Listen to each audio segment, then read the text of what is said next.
Welcome to the Accumulating Wealth Podcast. I'm Judson Crawford. And I'm Hunter Satterfield. We are CPAs, wealth advisors, and partners at CWA, a financial services firm here to help you navigate the decisions you face every day. And today is another scattershooting episode. We'll cover a little bit of all the things that are moving the economy and the markets right now, and maybe a little college football. Ooh, my favorite. We'll do a little market talk, a little bit about the future of home ownership, and also why America wins. It'll be a good one. Let's get into it. Okay, listeners, we are recording on August 20th, about 2 weeks away from the kickoff of the greatest season of sports, which is the college football fall season. Not even 2 weeks. Yeah, it's coming. It's like a week from 2 days from now. It's coming. It's going to be a blast this year. And we got to do some predictions as usual. We always do that. And we're always right. Always. Always right. It's amazing. We don't pick our teams to win the national championship every year, and they don't. Haven't yet in my case. Okay. Yes, there is that. So let's do this. We're going to do our team's record. Okay. We have to pick two teams that are going to make the semis, and then we got to pick the champion as well. Okay. Is that good? I like it. Okay. Are we going to start with our records? Yeah, let's do records. Go. Tech. What is the season going to look like for old Tech? Well, I'm optimistic, even though, most of you that have any pulse on college football know that there's been a little bit of controversy around Texas Tech football and their quarterback specifically. But we're hoping to get last year's young buck that tore his ACL back early in the season. I don't want to over project. Our schedule is very favorable. I'm going to say 10-2 just because we can't have really nice things. So I'm going to say 10-2, even though I'd be hard pressed to pick the two. Yeah. I'm going to go. So we have a brutal schedule, 7 preseason top 25. It's not going to go well. Got to go to Death Valley, got to go to Tennessee, got to go to Kyle Field, play the Aggies, the Ohio State at home. It is just brutal. I'm going to go 10-2. I think we lose one of those big games and then we lose another one we probably shouldn't. So 10-2, but we'll get into the playoffs. And that goes to 2 of our semifinal teams. I very clearly am going to pick the University of Texas to be one of those. Give me your first one, and then I'll pick my second. Well, I'm going to change my second because UT was my second. So we'll change that because that's kind of already been done. And I'm picking my Red Raiders again to be homers. Total homers. They're so homers. My second team is going to be the University of Oregon and all their highlighter uniforms. How about you? Yeah, I mean, now you're talking about that means that they're not going to get the first round bye. Or are you saying just got to make the all semis. 16? Yeah, just got to make the semis. I think Oregon and Texas are 2 of the 4. Okay. 2 of the 4. I'm going to say me again. Oh, wow. Ohio State's not making it, folks. That's right. You heard it. It is Miami, Tech, Oregon, and the University of Texas. And, of course, the champions will be... I don't want to play Oregon again. The Texas Longhorns. I'm saying, we didn't very well. I'm so homer right here. Texas Longhorns. Let's go. Hook them. Went all the way. I think Miami's going to be back again and win the whole thing. All right. I really do. Well, Fernando's they were fairly impressive. Yeah, and Fernando's not there to save the day. That's right. Well, there it is, folks. Mark it down in stone. Go put your bets in. It's going to pretty much happen at this point. So let's do a little market talk. And then we had a listener question from one of the greatest listeners of all time. So we're going to cover his question, as well as sort of some interesting stats on America and how we win. But a couple things that are super interesting, folks. So about 7 years ago, Meb Faber is somebody I follow, online and does some really interesting studies. And about 7 years ago, he did a historical stock averages for like 100 years of all the presidents.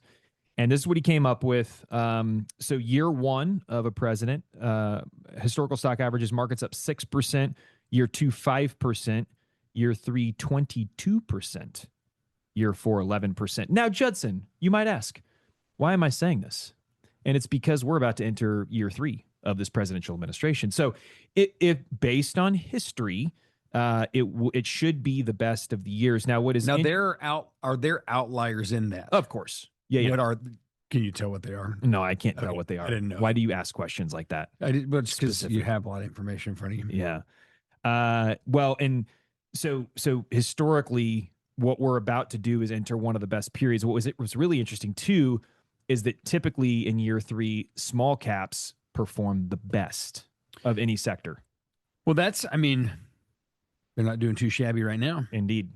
So it is, if we're in the mood for betting, this is a pretty good bet. And I think, Judson, the second study I want to share We're calling it predicting. Maybe talk a little bit more. There's no guarantees here, folks. And maybe talk a little bit more about this. So here we are, right? We're theoretically, based on these stats, it tends to be that, markets perform very well in year 3, maybe small caps do a little bit better. Who knows, y'all?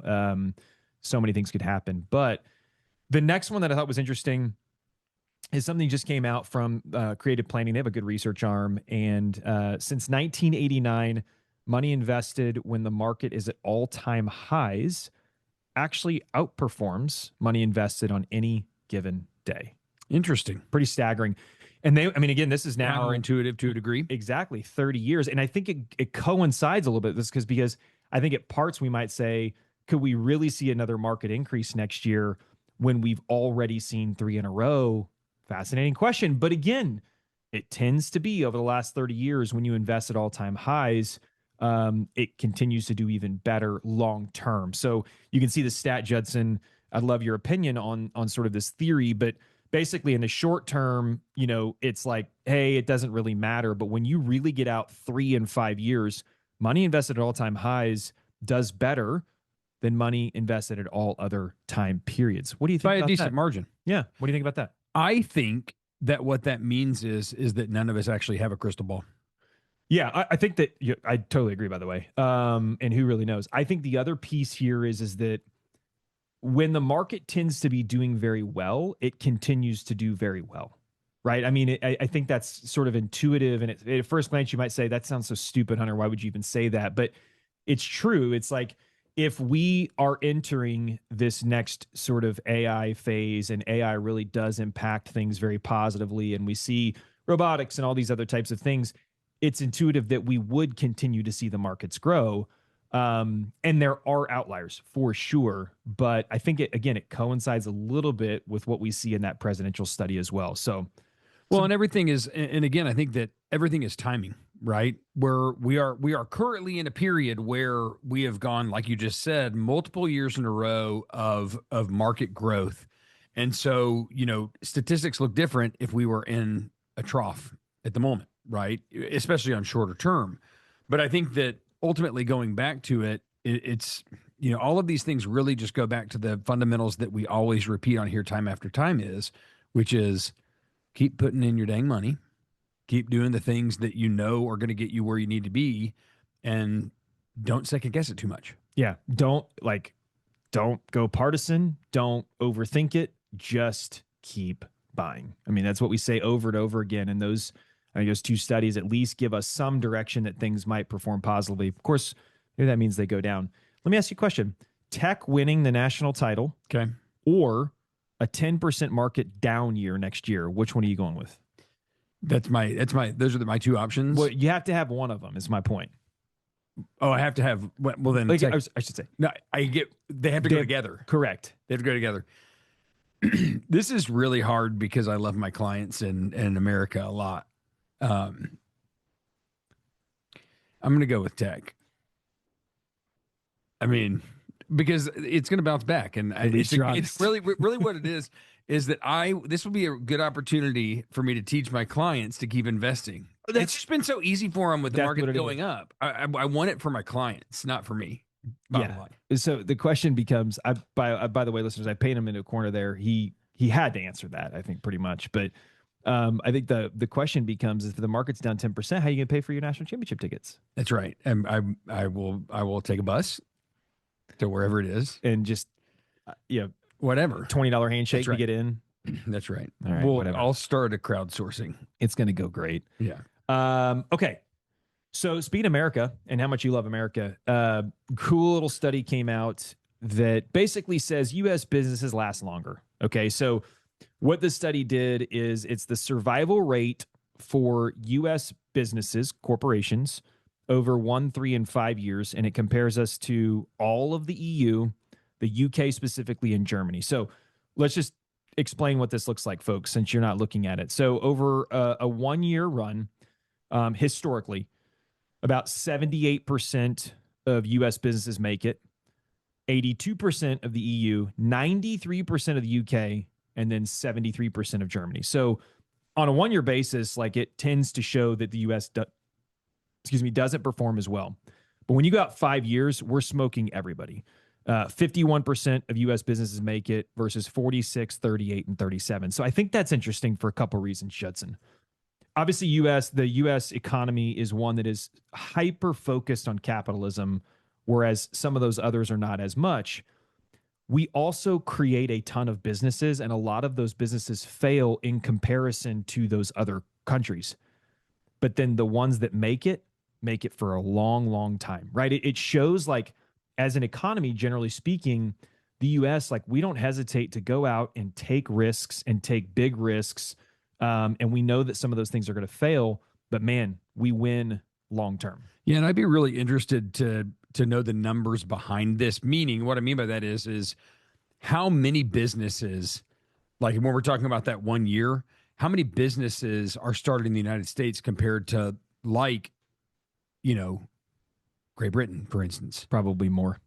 I mean, I would think lots more. I bet more are started in California. Well, that's than the entire EU. Right. Exactly. So it's an interesting stat. But yeah, the numbers behind it would be really interesting to see what, just how many more we're talking about here, because I think it would be staggering. No, this is scattershooting. You're not supposed to ask for specifics. I know, you're but asking for doing that. Specifics today. Doing that. Well, and what this reminds me, like, sorry to go all history on everybody, but you know what? Deal with it. You're used to it at this point. But it does remind me of, something I read a few years ago. There's this, economist, Joseph. Look at this guy. Joseph Schumpeter. I think that's Schumpeter. It might be Schumpeter. So he was an Austrian economist, y'all. And so it's Schumpeter. Yeah, got it. It's exactly right, because you're from Austria. And he's very well known for talking about, this concept that basically capitalism can only be understood with two pieces. And that's what we are here as an economy. And I think that many of our listeners as business owners are the exact same way. It's continuous innovation and creative destruction. And they have to go together. So, like, creative destruction is a concept that basically, new businesses are going to put old ones out of business, right? At the same time, as an economy, the U.S. doesn't stop. Like, we just keep innovating over and over again. And that ultimately is what creates the continuous innovate, or the capitalism that we have here. And I think, Judson, especially as we start deep diving data centers here, over the coming episodes, like, I think that's one of the best things that we see in an economy like ours, that we don't stop innovating, and we recognize that innovation is going to tear down old things, but ultimately that innovation is going to drive everything going forward. It's very interesting. What do you think, if you had one guess, what do you think his friends called him? Okay. We're not going to do that, Judson. We're going to stay on topic, double clicking even further into sort of the theory here, listeners. And I think a lot of this is going to be for those that are listening, but it's basically, if you really look at this process, which is why I think America continues to win, it's combines three elements: innovation, entrepreneurship, and credit, right? So we all know that you as business owners have got to go out and get debt to finance for many of the things that you want to do, but you have an entrepreneurship attitude and you're constantly innovating, whether it's processes or buying new equipment or whatever else it is. And if we think about that, that is why we win. That's why the whole world looks at us constantly as a part of this process. But I think we have to use that as a framing for the next 5, 10, 15 years, because this next cycle is going to be scary at times about old businesses going out of business, but it's all a part of the process. So anyway, super interesting study, and it kind of led me down this Schumpeter path. Mm-hmm. As it did you. Yes. You're sitting... Different paths. I'm still thinking. I turn around, I finish talking, and I look over at you, and you're staring kind of at your computer, and I know what you're thinking. You're just thinking, how can I weave in Peter some more here? No, no, it's not. Okay, I appreciate that. Can we talk about our next question. This is one of my favorite questions we've ever received from an Accumulating Wealth podcast listener. Okay. I got an email, not sort of out of the blue, because I was told it was coming, or I was encouraged to, I encouraged the person to have this person send it. But one of our planners here, who you and I completely love, Holly Gruby, her son is an avid listener. Blake, if you're listening, you are the man. Sup? Might be 13 now, but it's 12 or 13, something like that. And this email that he sent us is unbelievable. And we're going to go through all these questions because he sent us some questions, listeners, and they're all fantastic. And we're going to go through them. But the one that we want to do first, Blake, thank you for bringing it up, is something that actually hit home in my client meeting today. And that's like, oh, it's time. So Blake asked us if we could cover the future of home ownership in America. And I'm reading this word for word. The future of home ownership in America and how that may be affected with Kevin Warsh as the new Federal Reserve chairman and Trump pushing for lower interest rates. Mic drop, dude. You thinking about things like that, Judson? Well, at his age? It's timely based on our podcast schedule. Boy, is it. So let's do it, because my client today, he's got a 19, well, he's got a 22, 19, and 17-year-old kid, and he asked me this very question. He's like, how are my kids going to be able to buy houses? And I love that, because Ronnie's going to be the same way, and Ethan's going to be the same way, and so it will be for Luke and your kids. Because things are just more expensive. Rates are higher. Inflation continues to rise. So we thought we'd spend a little bit of time on it. Where do you want to go, Judson? Well, again, if you happen to listen to last week's episode, we talked about Kevin Warsh. We talked about, where we think, he is going as a Fed chairman and where we think rates are going. And ultimately, in the short term, even though Blake, back in, May, June, a lot of people thought that rates may be going down. Well, times have changed in these few months, and it looks like rates are going the opposite direction. And on the podcast last week, we talked about the sort of hand in hand of fighting inflation and interest rates. And because inflation is rising, interest rates are going to be going up, is what it looks like. Over the past few years, over the past 20 years, all we've seen is low rates and housing costs go up, and people keep getting to afford those houses because rates have been low. And, now here we sit, and we've kind of got this opposite thing where, housing prices, maybe they've stagnated a little bit in some areas, but rates have gone up. I think the answer to the question is we may not know exactly how it works out, but thank goodness we live in a free market, right? Because there is a point in time where people have to sell houses, and there's a point in time where people want to buy houses. Whatever that means, those buyers and sellers can't dictate rates. All they can dictate is price. And so at some point there will be a meeting of those. Does that mean that Blake, you get to buy the house exactly the size you want in the area you want? Well, maybe not. But there has to be a meeting of those prices, because we can't just go to an economy where houses just don't sell at all. I think that's part of it in a bigger, broader sense. Yeah, no, absolutely. And I think to put some numbers behind this, exactly what Judson's talking about, folks, like I just asked AI, I said, hey, what was the median home price in DFW prior to 2022? And it came back at about $340,000. Okay, what is it now? It's about $399,400. So it's up $60K or 20% in the last 3 years. But rates have doubled, or for some tripled, depending upon what fixed mortgage rates were back then. And so then I just said, hey, run the monthly mortgage payment. So you're looking at a monthly mortgage payment that is $900 more per month just in P&I to buy the exact same house. And we haven't talked about taxes. Well, and we haven't talked about insurance. Insurance is a problem. So we're well over $1,000 more a month, 12 to 15 grand more per year. And we haven't even covered property taxes and insurance. And so what my client was asking me today was like, how's this going to work? Because it also now means that you've got to have, more for a down payment to get into it.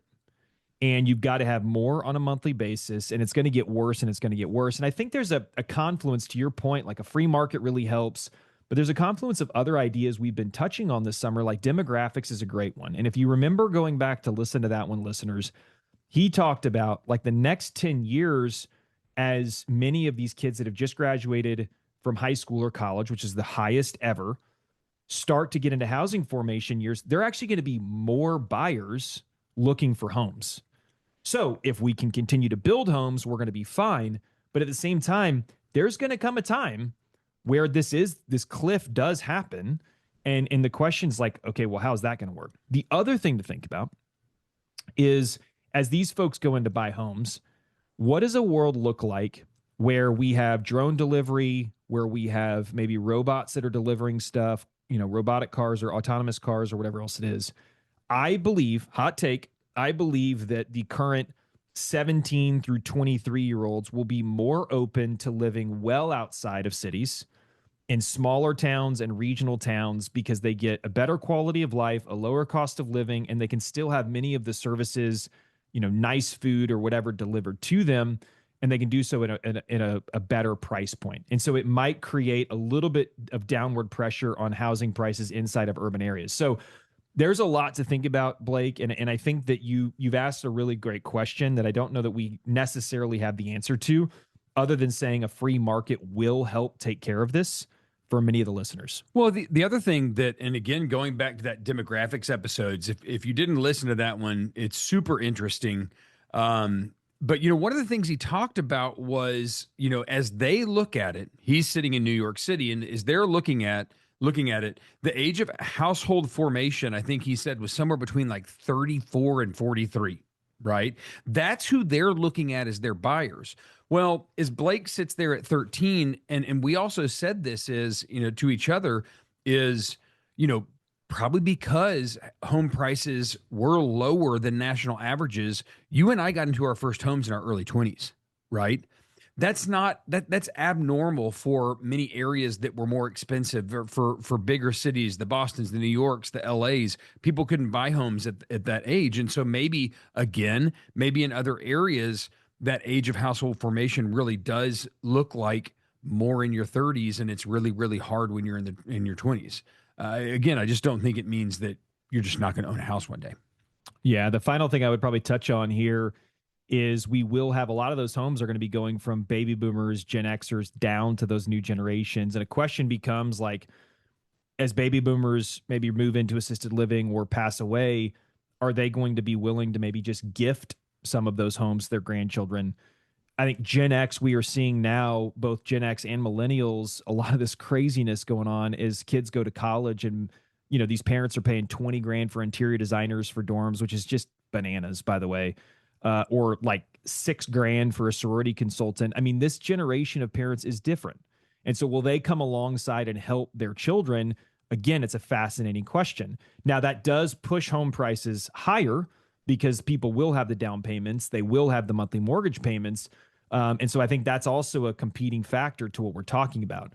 Ultimately, there are so many both demographics things, parental support things, where are rates going, that I think that the best thing that we could probably answer for folks is the free market's going to do what the free market's going to do. I love that you made that comment, Judson, because it will be there for folks if it's like, hey, it's really expensive to build a house or buy property right now. I can't afford to move outside of the city. I think the market will work itself out to where folks can be able to get themselves into homes. Yeah, I think a piece of advice to wrap it up to Blake is don't forget to make friends with old people in your neighborhood. Do nice things for them. You never know when their house is going to come available. Especially Shump Peter. Shump, yeah. If you meet Jacob Shump. I think it was Joseph. If you meet Jacob's his son, more likely to be alive. Well, as always, folks, the best way to keep up with us is to subscribe to this podcast. That way you will never have to miss an episode, and you can go back and listen to all the others. Enjoying us so far? Leave us a review. Hey, you know what? If you have a question like Blake, thanks, Blake, you rock, comment or suggestion for a future episode, drop us a line at canewaters.com/wealth. We really do answer these. If you want to learn more about what we do when we are not recording these episodes, visit canewaters.com to see how we are helping almost 4,000 clients reach their long-term financial goals. Hook 'em.